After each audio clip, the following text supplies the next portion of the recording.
Subscribe Kalyani Online Classes channel for all नमस्कार exams. साथियों, Kalyani online classes में आप सभी का स्वागत है।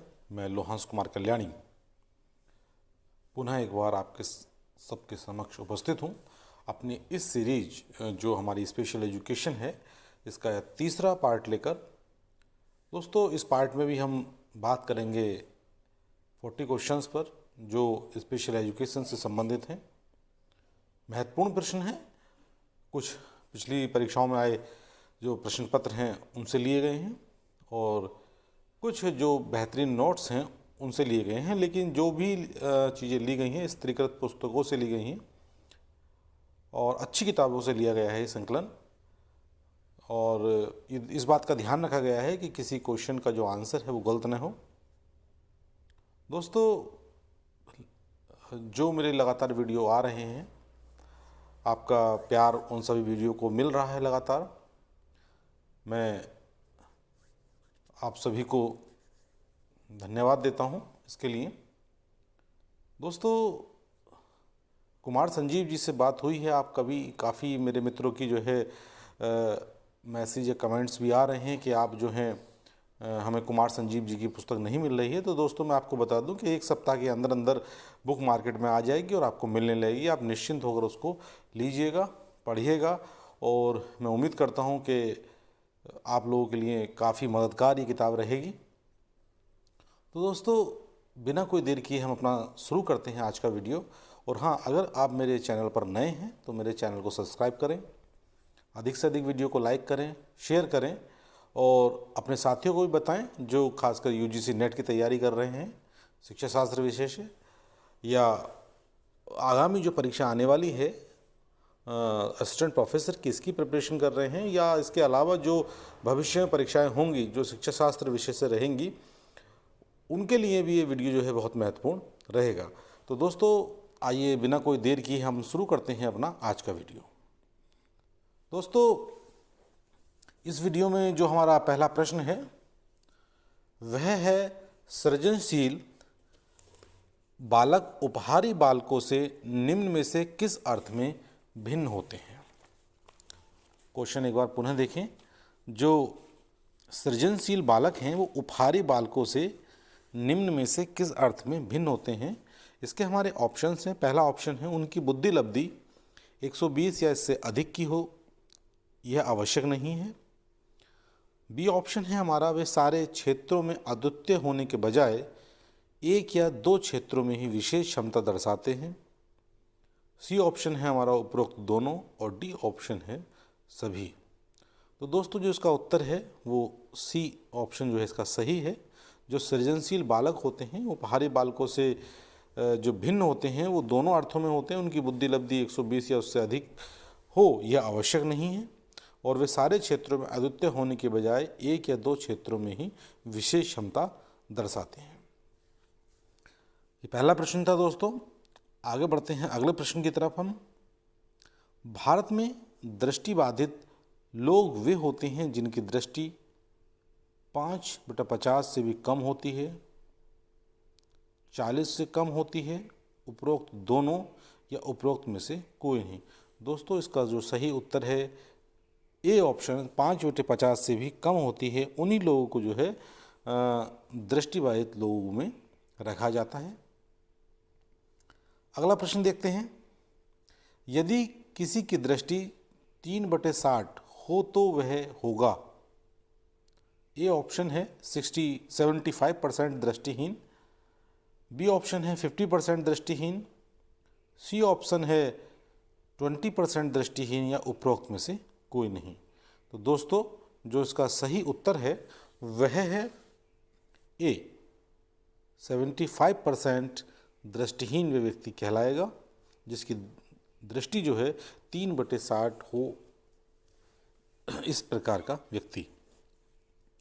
अगले प्रश्न की तरफ बढ़ते हैं। चौथा प्रश्न है विशिष्ट शिक्षा की उत्पत्ति का श्रेय जाता है जियो मार्क गॉस्पर इतार्ड को, क्रिक व विलियम को, उपरोक्त दोनों को या उपरोक्त में से किसी को नहीं।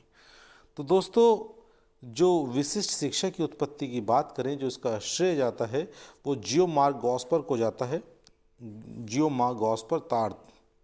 इसका सही ऑप्शन है ए। अगला प्रश्न देखते हैं।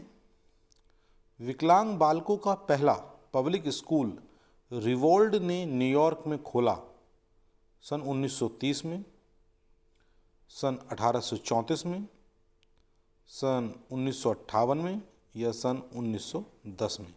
दोस्तों, जो विकलांग बालक हैं उनके लिए जो पहला स्कूल खोला गया था रिवोल्ड में, वह खोला गया था 1834 में। आइए अगले प्रश्न की तरफ बढ़ते हैं। न्यूयॉर्क हाउस ऑफ रिफ्यूजीज की स्थापना की गई थी। तो किसके लिए इसकी स्थापना की गई है?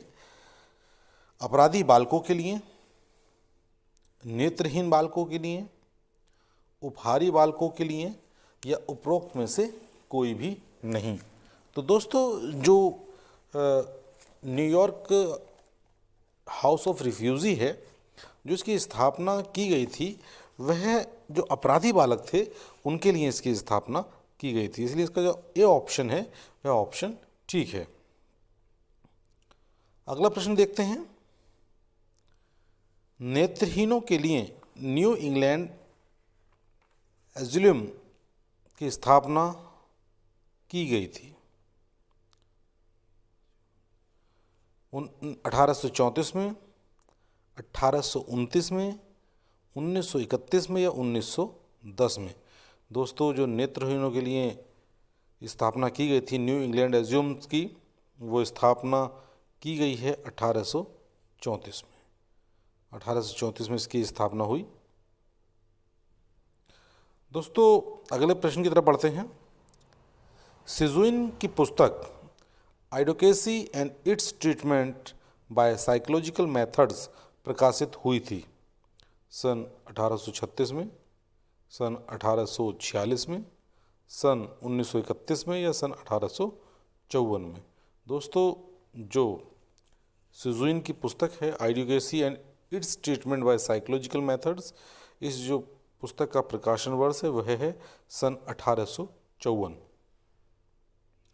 दोस्तों, अगले प्रश्न की तरफ बढ़ते हैं।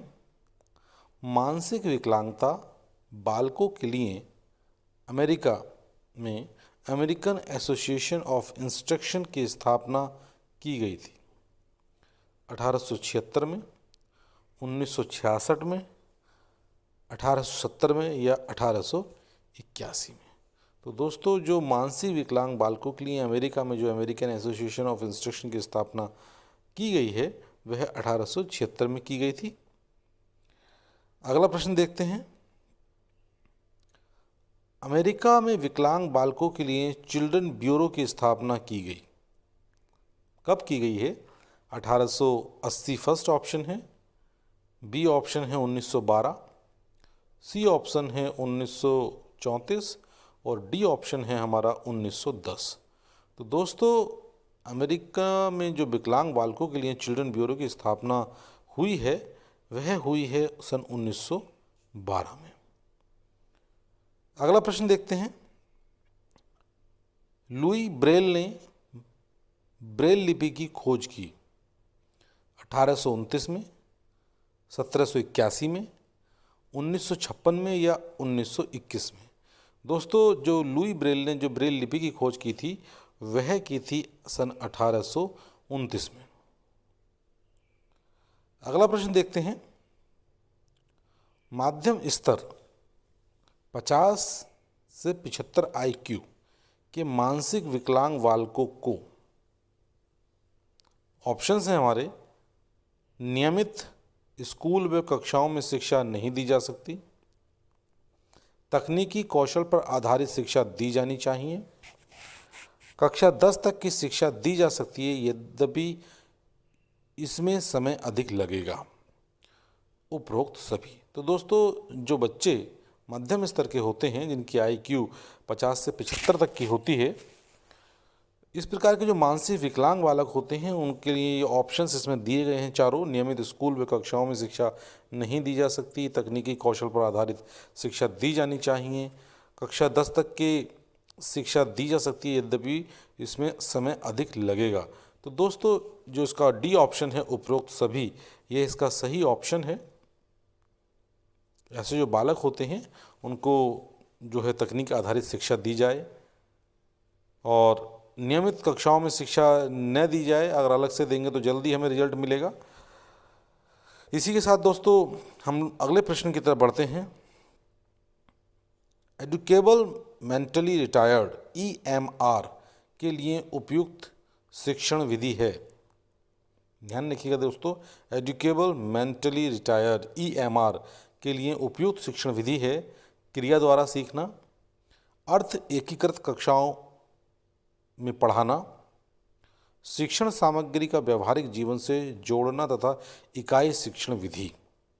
उपयुक्त सभी। दोस्तों जो एडुकेबल मेंटली रिटायर्ड बच्चे हैं उनके लिए उपयुक्त जो सभी शिक्षण विधियां हैं ये सब ठीक हैं। उपयुक्त सभी इसका आंसर है। उन बच्चों को क्रिया द्वारा सिखाया जाए, अर्थ एकीकृत कक्षाओं में पढ़ाया जाए और शिक्षण सामग्री का जब व्यवहारिक जीवन से जोड़कर या इकाई शिक्षण विधि द्वारा जो है शिक्षण किया जाना चाहिए। अगले प्रश्न की तरफ हम बढ़ जाते हैं। EMR के लिए प्रयोग किया जाना चाहिए दृश्य श्रव्य सामग्री का, क्षेत्र भ्रमण का, दोनों का या उपयुक्त में से कोई नहीं। दोस्तों जो EMR है एडुकेबल मेंटली रिटायर्ड जो बच्चे होते हैं उनके लिए किस प्रकार की सहायक सामग्री का प्रयोग किया, मतलब दृश्य श्रव्य सहायक सामग्री का प्रयोग किया जाए, क्षेत्र भ्रमण का प्रयोग किया जाए और या दोनों का। दोस्तों उनके लिए दोनों का उपयोग किया जाए तो बच्चे बहुत आसानी से और जल्दी सीखते हैं। तो इसका जो सी ऑप्शन है उपरोक्त दोनों, ये ऑप्शन इसका ठीक है। अगले प्रश्न की तरफ बढ़ते हैं। EMR को शिक्षा देते समय विशेष ध्यान दिया जाना चाहिए व्यवहार एवं समायोजन सीखने पर, सामाजिक कौशल के विकास पर, शारीरिक शिक्षा पर या उपयुक्त सभी पर। दोस्तों जो EMR एडुकेबल मेंटली रिटायर्ड बच्चे हैं उनको शिक्षा देते समय व्यवहार एवं समायोजन के सीखने पर भी ध्यान दिया जाना चाहिए, सामाजिक कौशलों के विकास पर भी ध्यान दिया जाना चाहिए और शारीरिक शिक्षा पर भी ध्यान दिया जाना चाहिए। इसलिए इसका जो उपरोक्त सभी जो डी ऑप्शन है ये इसका ऑप्शन ठीक है। इस प्रकार के बच्चे जो होते हैं उनके चाहे व्यवहार हो या समायोजन हो, सामाजिक कौशल हो या शिक्षा हो, सभी पर जो है विशेष रूप से ध्यान दिया जाना चाहिए। अगला प्रश्न देखते हैं। EMR के लिए शिक्षा का उद्देश्य होता है, जो एडुकेबल मेंटली रिटायर्ड बच्चे हैं उनके लिए शिक्षा का क्या उद्देश्य होता है। इसके ऑप्शंस हमारे हैं। योग्यता स्तर तक सामान्य शिक्षा जो कक्षा 8 से 10 तक की हो सकती है, सामाजिक एवं तकनीकी कौशलों पर विशेष बल, आत्मनिर्भर बनाना या उपरोक्त सभी। दोस्तों इसका जो उत्तर है वो उपरोक्त सभी है। जो शिक्षा का उद्देश्य होना चाहिए EMR टाइप के बच्चों के लिए वो योग्यता स्तर तक सामान्य शिक्षा हो, सामाजिक एवं तकनीकी कौशल पर विशेष बल दिया जाए और आत्मनिर्भर बनाना हो इस प्रकार के बच्चों को। दोस्तों जो हमारा अगला प्रश्न है, प्रशिक्षित किए जाने योग्य का TMR शारीरिक लक्षण, मतलब प्रशिक्षित किए जाने योग्य मतलब ट्रेनिंग मेंटली रिटायर्ड, मतलब trainable, not a training, trainable mentally retired शारीरिक लक्षण है चलना बैठना तथा बोलना सीखने में 15 से 20 साल की देरी, जीवन से जुड़ी सभी क्रियाओं को बहुत देरी से सीखना, गामक क्रियाओं में समन्वय की कमी या उपरोक्त सभी। तो दोस्तों जो ये प्रश्न है जो TMR है ट्रेनेबल मेंटली रिटायर्ड, इसके शारीरिक लक्षण हैं ये उपरोक्त सभी हैं। जो उपरोक्त सभी लक्षण हैं इसके, जो TMR बालक होते हैं ट्रेनेबल मेंटली रिटायर्ड, वो चलने बैठने तथा बोलने में उन्हें बहुत ज़्यादा तकलीफ़ होती है और बहुत ज़्यादा देर में वो जो है ये करना सीख पाते हैं, चाहे चलना हो, चाहे बैठना हो, चाहे बोलना हो। 15 से 20 साल तक की भी देरी इसमें हो सकती है। जीवन से जुड़ी सभी क्रियाओं को बहुत देरी से ये लोग सीखते हैं और मनोगामक क्रियाओं के समन्वय की इसमें बहुत ज़्यादा कमी रहती है। अगले प्रश्न को देखते हैं। टीएमआर के लिए शिक्षा का उद्देश्य हो सकता है, जो ट्रेनेबल मेंटली रिटायर्ड जो बालक हैं उनकी शिक्षा का उद्देश्य क्या हो सकता है। देखिए दोस्तों, इसके ऑप्शंस हमारे दिए हैं। अपनी सहायता करने की कौशल का विकास, मतलब अपनी सहायता करने के कौशल का विकास, सामाजिकरण को बढ़ावा देना, मौखिक भाषा का प्रयोग करना या उपरोक्त सभी। प्रयोग करना या विकास करना। दोस्तों जो इसका उत्तर है वो डी सही है। अपनी सहायता आप करने के कौशल का विकास करना, सामाजिकरण को बढ़ावा देना और मौखिक भाषा का विकास करना। तो ये दोस्तों इसका सही उत्तर है। जो टीएमआर की जो शिक्षा के उद्देश्य ये निम्न हो सकते हैं। अगले प्रश्न को देखते हैं।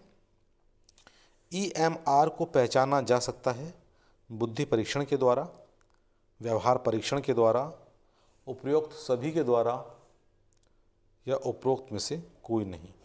तो दोस्तों जो उत्तर है इसका वह उपरोक्त दोनों हैं। ईएमआर जो एडुकेबल मेंटली रिटायर्ड जो बच्चे हैं उनको बुद्धि परीक्षण के द्वारा और व्यवहार परीक्षण के द्वारा, दोनों के द्वारा उनको पहचाना जा सकता है। अगला प्रश्न देखते हैं। टीएमआर ट्रेनेबल मेंटली रिटायर्ड के लिए निम्न में से क्षेत्र महत्वपूर्ण नहीं है। संप्रेषण का सामुदायिक जीवन, आत्म देखरेख, लिखना पढ़ना और गतिशीलता। दोस्तों जो इस प्रकार के बच्चे हैं उनके लिए लिखना पढ़ना वाला जो क्षेत्र है वो बहुत ज़्यादा महत्वपूर्ण नहीं होता है। जबकि संप्रेषण का करें, जो उसका सामुदायिक जीवन है उसमें संप्रेषण का प्रयोग करना सिखाना, आत्म देख रेख करना और गतिशीलता, ये सब इसके जो है महत्वपूर्ण क्षेत्र हैं। और लिखना पढ़ना इसका महत्वपूर्ण क्षेत्र नहीं होता है जो ट्रेनेबली मेंटली रिटायर्ड जो बच्चे हैं उनके लिए। अगला प्रश्न देखते हैं। परिषद जो शिक्षा में विकलांग बालकों, ये दोस्तों बालकों है, बालकों हेतु गुणवत्ता का विकास करती है। एनसीटीई, एनसीईआरटी, एमपीबीओयूटी या आरसीआई। दोस्तों जो इसका सही उत्तर है वो है D RCI, rehabilitation council of India. ये जो है विकलांग बच्चों हेतु जो गुणवत्ता का विकास ही करती है, चाहे वो किसी भी क्षेत्र में हो, शिक्षा के क्षेत्र में हो या अन्य किसी क्षेत्र में हो।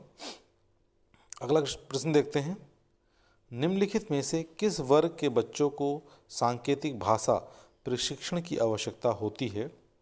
दृष्टिबाधित, श्रवण बाधित, मंदबुद्धि या अधिगम अक्षम। दोस्तों जो बच्चे होते हैं जिन्हें सांकेतिक भाषा प्रशिक्षण की आवश्यकता होती है वे होते हैं श्रवण बाधित।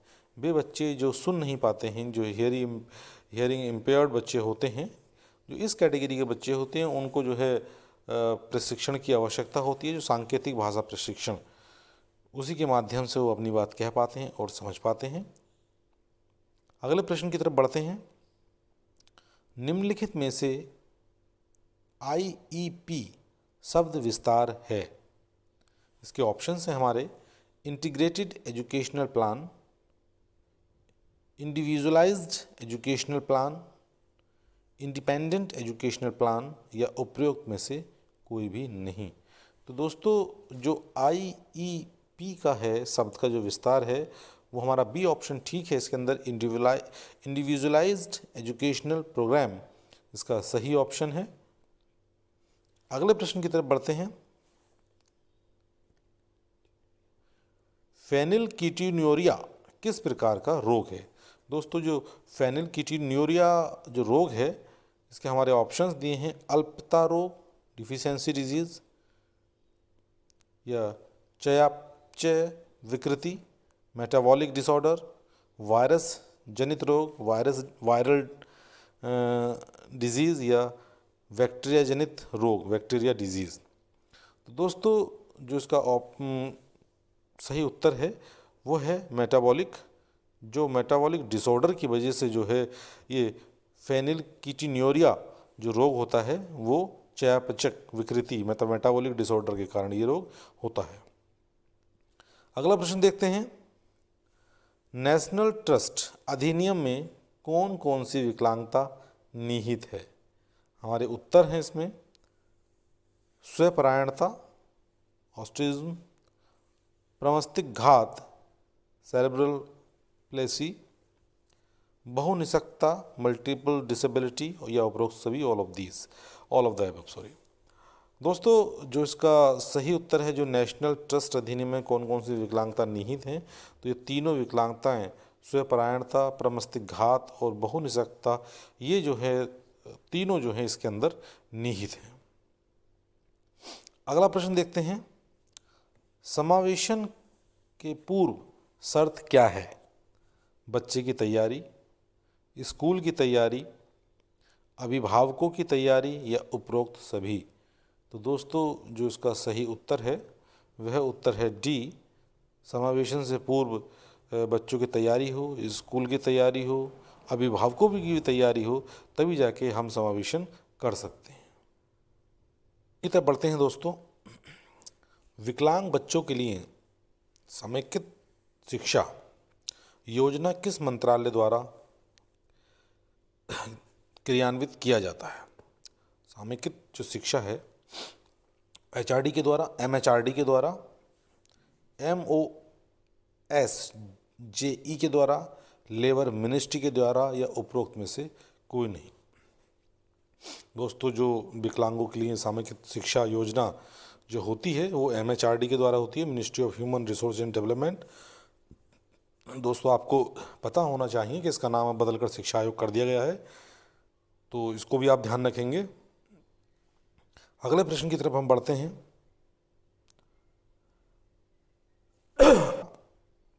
मानसिक मंद बच्चों के समस्यात्मक व्यवहार मूल्यांकन के लिए निम्नलिखित में से किस उपकरण का उपयोग किया जाता है? बेसिक एमआर, एमडीपीएस, एफएसीपी या उपरोक्त में से सभी।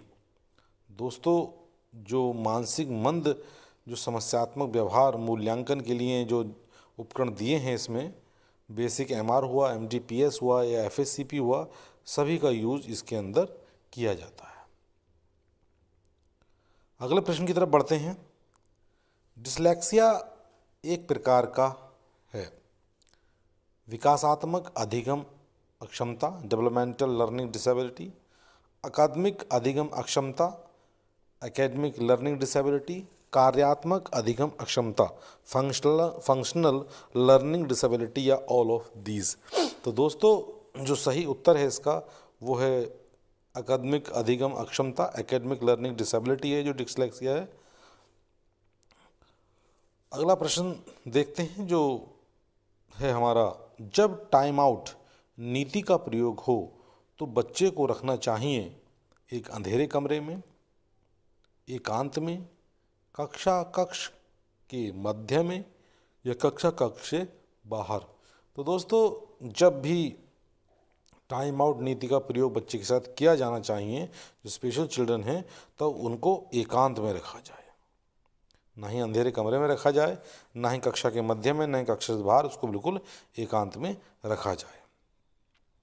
अगले प्रश्न की तरफ बढ़ते हैं, मानसिक मंद व्यक्तियों का जीवन काल होता है अपेक्षाकृत छोटा, बहुत छोटी, अपेक्षाकृत बड़ी या अन्य सामान्य व्यक्तियों की तरह। तो दोस्तों जो मानसिक मंद व्यक्तियों का जो जीवन काल होता है वो अपेक्षाकृत छोटा होता है, मतलब जो एक सामान्य व्यक्ति जिस तरह से रहता है उसकी तुलना में देखें तो जो उसका जीवन काल होता है वो थोड़ा छोटा होता है। अगले प्रश्न की तरफ बढ़ते हैं, भारत में मानसिक मंद व्यक्तियों के लिए सर्वप्रथम सुव्यवस्थित शीघ्र हस्तक्षेपण कार्यक्रम की शुरुआत की गई थी 1968 में चेन्नई में, 1977 में अहमदाबाद में, 1986 में हैदराबाद में या 1989 में त्रिवेंद्रम में। तो दोस्तों जो मानसिक मंद व्यक्तियों के लिए प्रथम सुव्यवस्थित शीघ्र हस्तक्षेपण कार्यक्रम की शुरुआत की गई थी वह की गई थी आपकी ऑप्शन सी 1986 हैदराबाद में। अगले प्रश्न की तरफ बढ़ते हैं, व्यवहारात्मक उपागम के प्रयोग से कार्यक्रम समन्वयन का प्रथम चरण है व्यवहार का परिभाषण, पुनर्वलनों का चयन, दशा मतलब कंडीशन, या संविदा कॉन्ट्रैक्ट। दोस्तों, व्यवहारात्मक उपागम के प्रयोग के कार्यक्रम समन्वय की अगर बात करें, जो उसका प्रथम चरण है वो है व्यवहार का परिभाषण, मतलब व्यवहार की परिभाषा करना, किस प्रकार का व्यवहार है ये बताना, ये व्यवहारात्मक उपागम का प्रथम चरण है। अगला प्रश्न देखते हैं, मानसिक मंद व्यक्ति अच्छे होते हैं नियमित कक्षाओं में, चुनौतीपूर्ण कार्यों में, जटिल कार्यों में, या इनमें से कोई नहीं। तो दोस्तों, जो मानसिक मंद व्यक्ति होते हैं वो नियमित कक्षाओं में अच्छे होते हैं, चुनौतीपूर्ण कार्य में ठीक नहीं रहते, जटिल कार्य में भी सही नहीं होते। तो जो नियमित कक्षाओं में अगर वो रहते हैं तो थोड़ा उन पर असर पड़ता है और वो ठीक रहते हैं। अगले प्रश्न की तरफ बढ़ते हैं, शीघ्र हस्तक्षेपण मानसिक मंद बच्चों का विकास करता है, बुद्धि, गति कौशल, भाषा कौशल, या उपरोक्त सभी। तो दोस्तों, जो शीघ्र हस्तक्षेपण मानसिक मंद बच्चों का जो विकास होता है वो गति कौशल के द्वारा होता है। अगले प्रश्न की तरफ बढ़ते हैं, नवयुवक बच्चे प्रशिक्षित किए जा सकते हैं केंद्र आधारित व्यवस्था में, गृह आधारित व्यवस्था में, शरणागत कार्य व्यवस्था में, या ए और बी दोनों। तो दोस्तों, जो सही उत्तर है वो केंद्र आधारित जो व्यवस्था है, सेंट्रल बेस्ड सेटिंग, जो नवयुवक बच्चे हैं उनको प्रशिक्षित केंद्र आधारित व्यवस्था में अच्छे प्रकार से किया जा सकता है। अगला प्रश्न देखते हैं, अंक प्रत्यय से परिचय कराने का प्रथम सोपान है उपनामीकरण, लेबलिंग, मिलानीकरण, मैचिंग, अभिव्यक्तिकरण, वर्बलाइजिंग, और द्विचुनाव परिस्थिति, टू चॉइस सिचुएशन।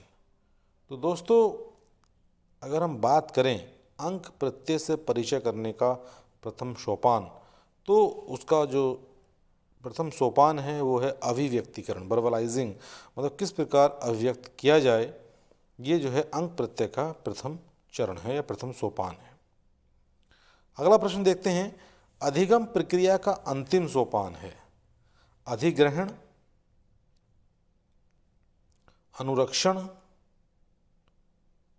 सामान्यीकरण, और ये इनमें से कोई नहीं। दोस्तों, चार हमारे तीन ऑप्शन हैं, चार, अधिग्रहण एक्विजिशन, अनुरक्षण मेंटेनेंस, सामान्यीकरण जनरलाइजेशन, या नन ऑफ दीज। तो जो अधिगम प्रक्रिया का जो अंतिम सोपान होता है दोस्तों, वह होता है सामान्यीकरण जनरलाइजेशन। किसी भी चीज़ का जनरलाइजेशन करना ही अधिगम क्रिया का जो है एक अंतिम चरण है, अंतिम सोपान है। अगला प्रश्न देखते हैं, मानसिक मंद व्यक्तियों के व्यावसायिक प्रशिक्षण की शुरुआत की जा सकती है जन्म से, पहला ऑप्शन, दूसरा ऑप्शन है 3 साल से की उम्र से, थर्ड ऑप्शन 6 साल की उम्र से, और फोर्थ ऑप्शन हमारा है 18 साल से। तो दोस्तों, जो मानसिक मंद व्यक्ति होते हैं उनके अगर व्यावसायिक प्रशिक्षण की बात करें तो 6 साल की उम्र से उनको जो है शिक्षा दी जा सकती है, प्रशिक्षण की शुरुआत उनके की जा सकती है। अगला प्रश्न देखें, देर से हुआ जन्म रुदन मानसिक मंदता का कारण हो सकता है, कभी कभी, हमेशा, कभी नहीं, या इनमें से कोई नहीं। तो दोस्तों, इसका ऑप्शन ए ठीक है, कभी कभी देर से जन्म रुदन मानसिक मंदता के कारण हो सकता है। तो दोस्तों, ये हमारे आज के प्रश्न थे। मैं आशा करता हूँ कि सभी प्रश्न आपको पसंद आए होंगे, और प्रयास ये किया गया है कि किसी भी प्रश्न का जो उत्तर है वो गलत न हो। और एक मित्र का मैसेज आया था, कमेंट्स था कि थोड़ा व्याख्या करें, तो दोस्तों मैं प्रयास करूंगा कि आगे से हर एक क्वेश्चन की व्याख्या की जा सके आपके समक्ष। एक्चुअली अगर व्याख्या हर प्रश्न की जाएगी तो बहुत टाइम जो है थोड़ा इसमें जाएगा, लेकिन फिर भी मैं प्रयास करूंगा कि प्रश्नों की मैं अधिक से अधिक व्याख्या कर सकूं। आपको ये मेरा अगर वीडियो पसंद आया हो तो वीडियो को अधिक से अधिक लाइक करें, शेयर करें, और अगर मेरे चैनल पर नए हैं तो मेरे चैनल को सब्सक्राइब करें। तो दोस्तों, ये हमारा आज का वीडियो था। आपसे मुलाकात होती है नेक्स्ट वीडियो में। नमस्कार।